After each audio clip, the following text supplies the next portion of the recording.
Hello बच्चों, आप सभी लोगों का लक्ष्य केमिस्ट्री क्लासेस के यूट्यूब चैनल पर एक बार फिर से वेलकम है। तो आज हम लोग इस वीडियो लेक्चर में बेसिकली डिस्कस करेंगे कि जो फास्फोरस होते हैं उसके कौन कौन से अप्रूफ होते हैं। ठीक है, तो हम आज के वीडियो लेक्चर में बात करेंगे फास्फोरस के अप्रूफ।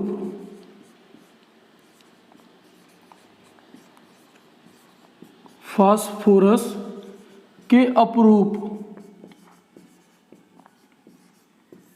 इसी को हम बोलते हैं एलोट्रॉप्स ऑफ फास्फोरस।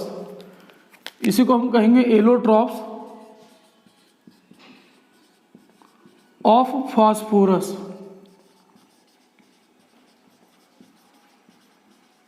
ठीक है, तो फास्फोरस के कौन कौन से अप्रूफ होते हैं उसकी बात करेंगे।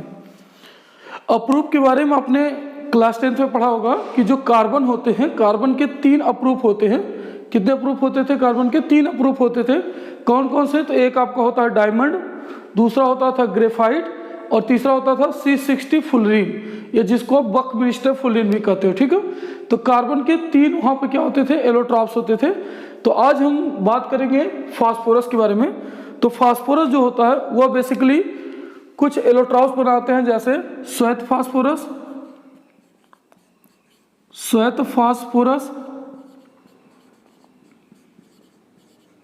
ठीक, दूसरा आपका होता है लाल फास्फोरस, लाल फास्फोरस। तीसरा आपके पास है काला फास्फोरस, काला फास्फोरस। और चौथा आपके पास होता है जिसे हम बोलते हैं बैंगनी फास्फोरस, बैंगनी फास्फोरस। ठीक, बट आपको क्लास 12th में जो पढ़ना है वह मुख्य रूप से 3 पढ़ना है: श्वेत फास्फोरस, लाल फास्फोरस और काला फास्फोरस के बारे में। ठीक है, तो एक एक करके हम इन फास्फोरस के बारे में देखेंगे। तो सबसे पहले हमारी हेडिंग होगी बच्चों, वो होगा श्वेत फास्फोरस, या जिसको आप बोलते हो व्हाइट फास्फोरस। ठीक,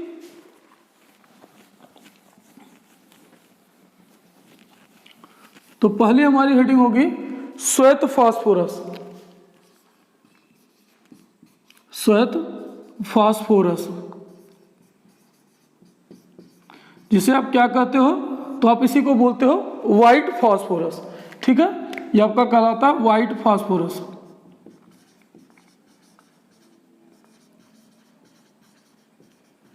ठीक है, इसे आप लिखते हो P4 से। ठीक है, इसे आप P4 से प्रदर्शित करते हो श्वेत फास्फोरस को। अब देखिए, ये जो आपका फास्फोरस होता है, इस श्वेत फास्फोरस को अगर हम वायु में छोड़ दें, ठीक है, श्वेत फास्फोरस को अगर क्या किया जाए, वायु में छोड़ दिया जाए तो पीला पड़ जाता है, इसीलिए इसे पीला फास्फोरस भी कहते हैं। तो हम बोलेंगे कि श्वेत फास्फोरस को, श्वेत फास्फोरस को वायु में छोड़ देने पर, वायु में छोड़ देने पर पीला पड़ जाता है। क्या पड़ जाता है? पीला पड़ जाता है। इसीलिए इसको आप क्या बोलते हो बच्चों? इसीलिए इसे पीला फास्फोरस भी कहा जाता है। इसीलिए इसे क्या कहते हो आप? पीला फास्फोरस। ठीक है, यह हो गया हमारा फर्स्ट पॉइंट। तो हमने क्या बोला, जो श्वेत फास्फोरस होता है इसे अगर खुले वायु में छोड़ दिया जाए तो यह क्या हो जाता है? पीला हो जाता है, इसीलिए इसे हम पीला फास्फोरस बोलते हैं। पहली पॉइंट। अब नेक्स्ट पॉइंट की हम बात करते हैं। सेकंड पॉइंट हमारा है, जो यह आपका फास्फोरस है और एक फास्फोरस यहाँ पे क्या करता है, यह P4 की संरचना है। ठीक है, यह किसकी संरचना है? P4 की संरचना। तो एक फास्फोरस कुल 3 सहसंयोजी बंध बनाता है, 1 और 1 2। यह देखिए, तो कितना सहसंयोजी बंध बना है? इस फास्फोरस ने 1 2 3 बनाया, इस फास्फोरस ने 1 2 3, इस फास्फोरस ने 1 2 3, इस फास्फोरस ने 1 2 और 3। ठीक है, तो 3 सहसंयोजी बंध बनाते हैं फास्फोरस, और इनके बीच का जो कोण होता है वह 60 डिग्री का होता है। कितने डिग्री का बच्चों? 60 डिग्री का इनके बीच में कोण होता है। इसी को कहते हैं एंगल स्ट्रेन। एंगल स्ट्रेन, इस एंगल को एंगल स्ट्रेन कहा जाता है। एंगल स्ट्रेन का मतलब होता है कोणीय तनाव। ठीक है, क्या बोलते हैं इसे, कहते हो आप कोणीय तनाव। अब इसका मतलब समझिए, देखिए तो यह जो आपका P4 होता है, यह चतुष्फलक संरचना इसकी होती है। कैसी संरचना होती है इसकी संरचना, तो आप बोलोगे चतुष्फलक संरचना। ठीक है, और जब चतुष्फलक संरचना इसकी होगी तो यह क्या करेगा, तो यह 109 डिग्री का कोण बनाएगा। कितना डिग्री का, 109 डिग्री का। लेकिन इसके बीच में 109 डिग्री का कोण ना होकर कितना डिग्री का कोण बनता है, 60 डिग्री का कोण बनता है। इसी 60 डिग्री के कोण को हम क्या कहते हैं, तो यहाँ पे एक तनाव पैदा होता है, एक स्ट्रेन पैदा होता है। ठीक है, इसीलिए इसको कहा जाता है कोणीय तनाव। आया बात समझिए। अब देखिए, तो जो आपका P4 होता है, इसकी संरचना कैसी होती है, चतुष्फलक, और इनके बीच का जो होता है कोण वो 60 डिग्री का होता है। इसीलिए आप कहते हो कि इसमें कोणीय तनाव पाया जाता है। और जिसके वजह से यह जो P4 होता है यह बहुत ही क्रियाशील होता है। क्या होता है बच्चों, क्रियाशील। तो आप बोलेंगे P4 क्या होता है, तो आप बोलोगे P4, या जिसे आप बोलते हो क्या, श्वेत फास्फोरस। ठीक है, तो इसी को मैं बोलूंगा श्वेत फास्फोरस। फास्फोरस अधिक क्रियाशील होता है। क्या होता है बच्चों, तो आप बोलोगे अधिक क्रियाशील, या मोर रिएक्टिव जिसको आप बोलते हो, अधिक क्रियाशील होता है। आया बात समझे। तो हमने 2 पॉइंट अभी तक सीखा श्वेत फास्फोरस के बारे में, कि श्वेत फास्फोरस को अगर वायु में छोड़ दिया जाए तो पीली पड़ जाती है, इसी कारण इसे हम पीला फास्फोरस भी कहते हैं। पहली पॉइंट। दूसरा पॉइंट कि जो श्वेत फास्फोरस होता है अधिक क्रियाशील होता है। अधिक क्रियाशील क्यों होता है, क्योंकि एक फास्फोरस यहाँ पे कुल 3 सहसंयोजी बंध बनाते हैं, और 3 सहसंयोजी बंध बनाते हैं, तो इसलिए इसकी संरचना कैसी होती है, यहाँ पे चतुष्फलक संरचना होती है, जिसके वजह से 109 डिग्री का कोण बनना चाहिए। बट 109 डिग्री का कोण न बन के कितने डिग्री का कोण बनता है, यहाँ पे 60 डिग्री का कोण बनता है, जिसको हम बोलते हैं कोणीय तनाव, या जिसको आप कहते हो एंगल स्ट्रेन। जिसकी वजह से क्या होता है, या P4 या श्वेत फास्फोरस आपका अधिक क्रियाशील होता है। श्वेत फास्फोरस के बारे में, कि जो आपका श्वेत फास्फोरस, तो इसकी संरचना यहाँ पे बना लो इस तरह से, ये आपका हो गया श्वेत फास्फोरस। ठीक है, 60 डिग्री का कोण होगा। ठीक, तो ये हो गया आपका क्या, श्वेत फास्फोरस, या इसी को आप बोलते हो व्हाइट फास्फोरस। White phosphorus. ठीक, अब देखते हैं तीसरा पॉइंट। यह जो आपका श्वेत फास्फोरस होता है, श्वेत फास्फोरस या ताजा श्वेत फास्फोरस जो होता है वह सफेद रंग का होता है। कैसा होता है, सफेद रंग का तथा मोम जैसा होता है।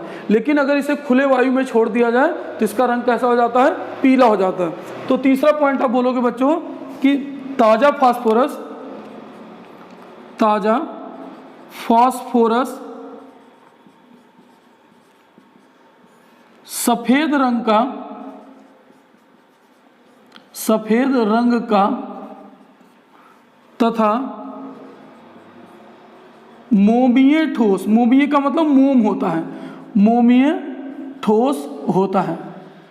कैसा होता है बच्चों, मोमीय ठोस या मोम ठोस होता है। परंतु अगर इसे खुले वायु में छोड़ दिया जाए तो क्या हो जाता है, पीले रंग का हो जाता है, जिसे हम पीला फास्फोरस भी कहते हैं।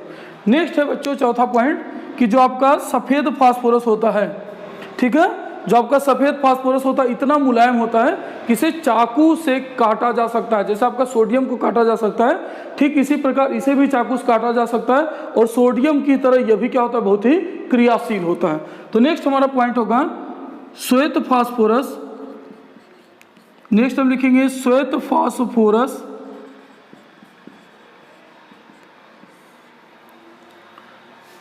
को चाकू से क्या किया जा सकता है बच्चों, काटा जा सकता है, काटा जा सकता है। ये आपका हो गया नेक्स्ट पॉइंट, ठीक है। अब देखिए इसके बाद देखते हैं पांचवा पॉइंट क्या कहता है बच्चों। जो आपका P4 होता है, या जो श्वेत फास्फोरस होता है, यह कम स्थायी होता है। क्यों कम स्थायी होता है, क्योंकि यह ऑक्सीजन के साथ अभिक्रिया कर लेता है। तो हम बोलेंगे कि जो आपका श्वेत फास्फोरस है यह क्या होता है बच्चों, कम स्थायी होता है। तो नेक्स्ट हमारा पॉइंट होगा श्वेत फास्फोरस, श्वेत फास्फोरस क्या होता है बच्चों? तो आप बोलोगे कम स्थायी होता है, कम स्थायी, स्थायी का मतलब है स्टेबल, कम स्थायी होता है, कम स्थायी तथा अधिक अभिक्रियाशील होता है। ठीक है, ये हो गया आपका 5वां पॉइंट। ठीक, नेक्स्ट इसके बाद लिखते हैं यह सफेद रंग का होता है तथा इसके साथ साथ जो आपका श्वेत फास्फोरस है यह एक जहरीला होता है। कैसा होता है बच्चों? तो आप बोलोगे पॉइजनस या जहरीला होता है। तो हम बोलेंगे श्वेत फास्फोरस, श्वेत फास्फोरस जहरीला या विषैला आप बोल सकते हो। जहरीला से अच्छा वर्ड है विषैला या पॉइजनस इसी को कहा जाता है। ठीक है, कैसा होता है? विषैला होता है, और इतना विषैला होता है कि जो श्वेत फास्फोरस की फैक्ट्री में काम करते हैं, जहां श्वेत फास्फोरस बनता है वहां जो लोग काम करते हैं उन्हें फॉसीजा नामक बीमारी हो जाती है। कौन सी? फॉसीजा, जिसमें जो जबड़े होते हैं, जबड़े की हड्डी उनकी कमजोर होने लगती है। तो बोलते हैं इसमें काम करने वालों लोगों में क्या हो जाता है? तो आप बोलोगे फॉसीजा। ठीक है, फॉसीजा, फॉसीजा नामक रोग होता है या रोग हो जाता है, रोग हो जाता है। किसमें? तो जो लोग जहाँ पे श्वेत फास्फोरस बनता है वहाँ पे जो लोग काम करते हैं उनको कौन सा रोग होता है? तो फॉसीजा नामक रोग होता है। फॉसीजा क्या होता है? तो जो उनकी जबड़े की हड्डी होती है वो बेसिकली कमजोर हो जाती है। ठीक है, तो उसी को कहते हैं क्या? फॉसीजा कहा जाता है, फॉसीजा नामक रोग हो जाता है। आए बात समझे? यह कुछ पॉइंट था। नेक्स्ट एक और पॉइंट देखते हैं इसके बाद।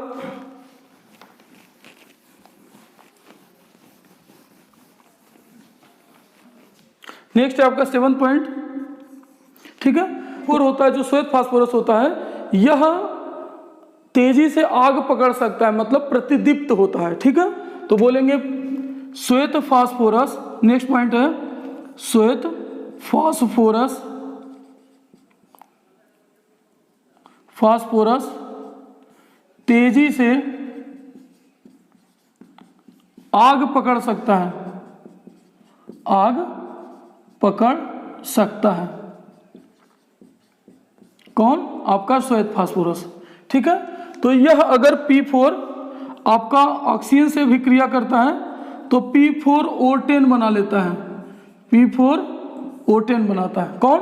आपका फास्फोरस। ठीक है, नेक्स्ट इसके बाद हम देखते हैं श्वेत फास्फोरस। नेक्स्ट पॉइंट है श्वेत फास्फोरस, श्वेत फास्फोरस जलीय NaOH से अभिक्रिया करके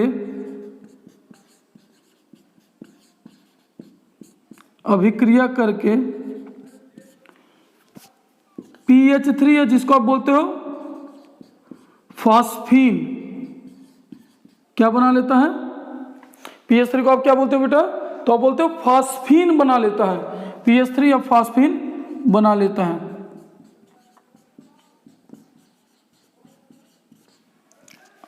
आए बात समझे? तो ये आपका P4 हो गया। इसे अगर हम अभिक्रिया करा दें NaOH की किसके साथ? जलीय NaOH के साथ, तो यह बनाता है आपका PH3 फास्फीन और साथ में सोडियम हाइपोफॉस्फाइड।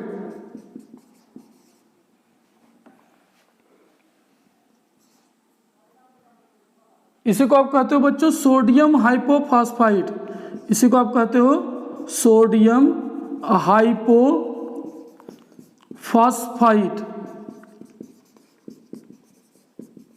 आया बात समझिए?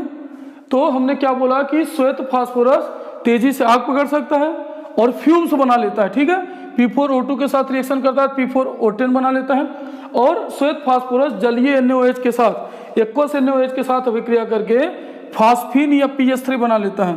तो यह हो गया फास्फोरस, श्वेत फास्फोरस, NaOH, और ये जल से अभिक्रिया किया क्या हो गया? तो फास्फीन, या जलीय NaOH से अभिक्रिया करेगा तो फास्फीन और सोडियम हाइपोफॉस्फाइड बना लेगा। तो यह हमने देखा किसके बारे में? श्वेत फास्फोरस के बारे में। अब हम पढ़ेंगे लाल फास्फोरस के बारे में। तो यह है लाल फास्फोरस। ठीक है, अब लाल फास्फोरस के बारे में देखते हैं बच्चों। तो लाल फास्फोरस जो होता है यह कठोर होता है। कैसा होता है? तो पहला पॉइंट हम बोल सकते हैं यह कठोर होता है। वह मुलायम होता था, जबकि यह कैसा होता है? यह कठोर होता है। ठीक। दूसरा पॉइंट आप क्या बोल सकते हो? उसके बारे में हमने और क्या बोला था कि वह क्या करता है, जो आपका लाल फास्फोरस होता है वह विषैला होता था, जबकि यह क्या होता है? यह अविषैला होता है। यह अविषैला होता है। यह अविषैला होता है। ठीक है। नेक्स्ट पॉइंट, वह क्या करता था? तो वह आपका जो श्वेत फास्फोरस होता था वह जलीय जल के साथ अविलेय होता था, परंतु कार्बन डाइसल्फाइड के साथ क्या होता था? विलेय होता था। लेकिन यह क्या होता है बच्चों? यह जल तथा कार्बन डाइसल्फाइड दोनों के साथ क्या होता है? अविलेय होता है। तो हम बोलेंगे यह जल तथा कार्बन डाइसल्फाइड दोनों में क्या होता है? अविलेय होता है। अविलेय होता है। ठीक है बच्चों, यह हो गया आपका तीसरा पॉइंट। नेक्स्ट हम पॉइंट देखते हैं अपना चौथा पॉइंट। तो हम इसके स्ट्रक्चर्स की बात करते हैं। तो आपका जो श्वेत फास्फोरस था वह कैसा होता था? चतुष्फलक संरचना होती थी। अब लाल फास्फोरस के बारे में देखिए, यह आपका एक फास्फोरस हो गया। ठीक है, इस तरह से हमने बनाया था संरचना। अब देखिए यह हो गया। अब क्या होगा? यह पॉलीमर बना लेता है, मीन्स बहुलीकृत कर लेता है। ठीक है, एक P4 का मॉलिक्यूल दूसरे P4 के मॉलिक्यूल के साथ क्या होता है? जुड़कर क्या कर लेता है? बहुलीकृत हो जाता है। ठीक है, तो इसकी संरचना इस तरह से होती है।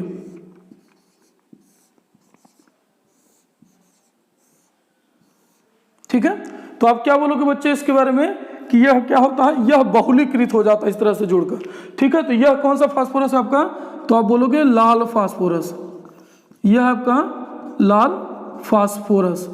यह क्या कर रहा है बच्चों? तो यह बहुलीकृत संरचना इसको बोलते हैं, बहुलीकृत या पॉलीमेरिक स्ट्रक्चर, बहुलीकृत संरचना। ठीक है, एक दूसरे से जुड़कर क्या कर रहा है? बहुलक का निर्माण कर रहा है, इसीलिए इसको आप क्या बोलोगे? बहुलीकृत संरचना इसको हम कहते हैं। ठीक है, किसकी बात करते हैं यहाँ पे? तो यह लाल फास्फोरस की। ठीक है, और इसी के कारण इसकी जो यह जो होता है यह कम क्रियाशील होता है। जो आपका श्वेत फास्फोरस होता था वो अधिक क्रियाशील होता था, जबकि यह क्या होता है? कम क्रियाशील होता है। तो नेक्स्ट पॉइंट हम बोलेंगे, पांचवा पॉइंट हो जाएगा हमारा,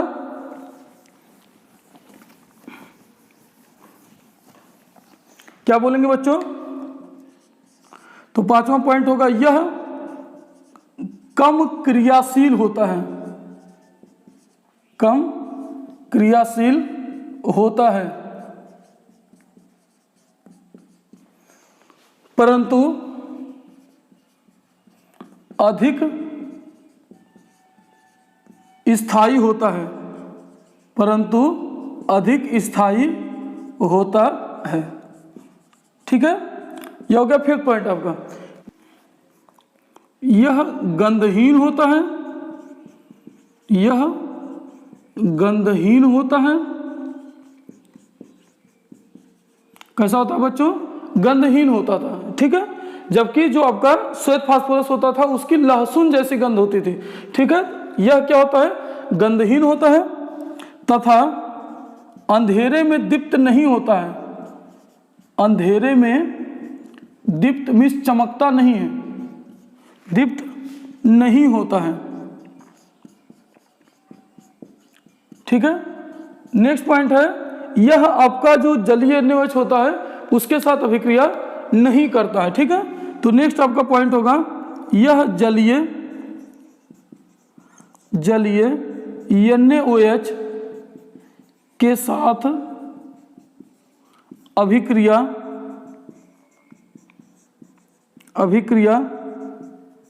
नहीं करता है।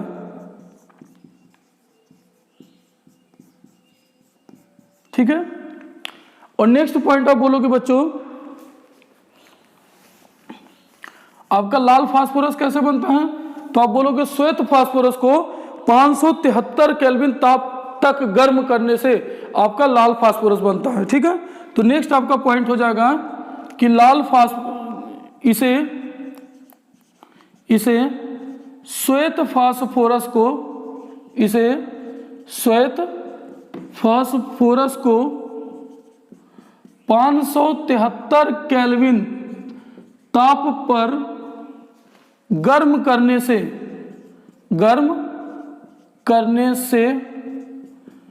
प्राप्त करते हैं। ठीक है, ये हमने किसकी बात की? लाल फास्फोरस के बारे में बात की। ठीक, आप कुछ अंतर लिख सकते हो लाल फास्फोरस और श्वेत फास्फोरस में। तो मैं एक तरफ लिख लेता हूं श्वेत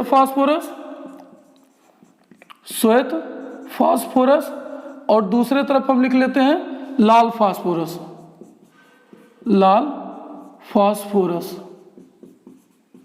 ठीक है, तो हम 2-4 डिफरेंस लिख लेते हैं इसके बारे में। तो सबसे पहला लाल श्वेत फास्फोरस में क्या लिखेंगे बच्चों? यह क्या होता है? यह मुलायम होता है। तो यह मुलायम होता है, मीन्स सॉफ्ट होता है। जबकि इसमें आप क्या लिख सकते हो? यह कठोर होता है। यह क्या होता है बच्चों? कठोर होता है आपका लाल फास्फोरस। ठीक है, दूसरा इसकी गंध लहसुन जैसी होती है, या गार्लिक जिसे आप बोलते हो, लहसुन जैसी होती है। ठीक है, इसमें आप क्या बोलोगे? यह गंधहीन होता है। यह गंधहीन होता है। आया बात समझ में? नेक्स्ट तीसरा पॉइंट है आपका, यह विषैला होता है।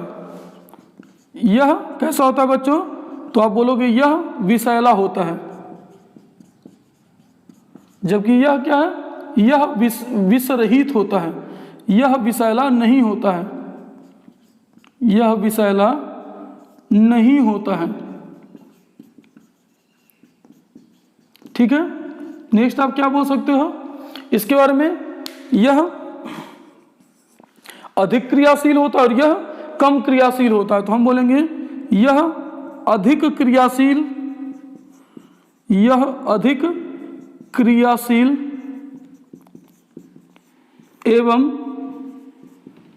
एवं कम स्थायी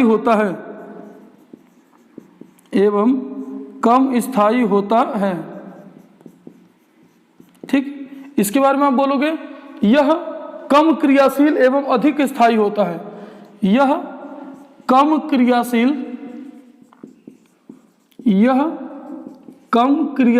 एवं क्या होता है बच्चों? अधिक स्थायी होता है। अधिक स्थायी होता है।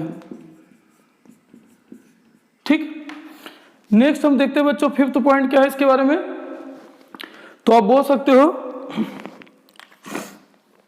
यह जलीय NaOH के साथ अभिक्रिया करके फास्फीन देता है, जबकि यह जलीय NaOH से अभिक्रिया नहीं करता है। ठीक है, तो हम बोल सकते हैं यह जलीय NaOH से अभिक्रिया करता है,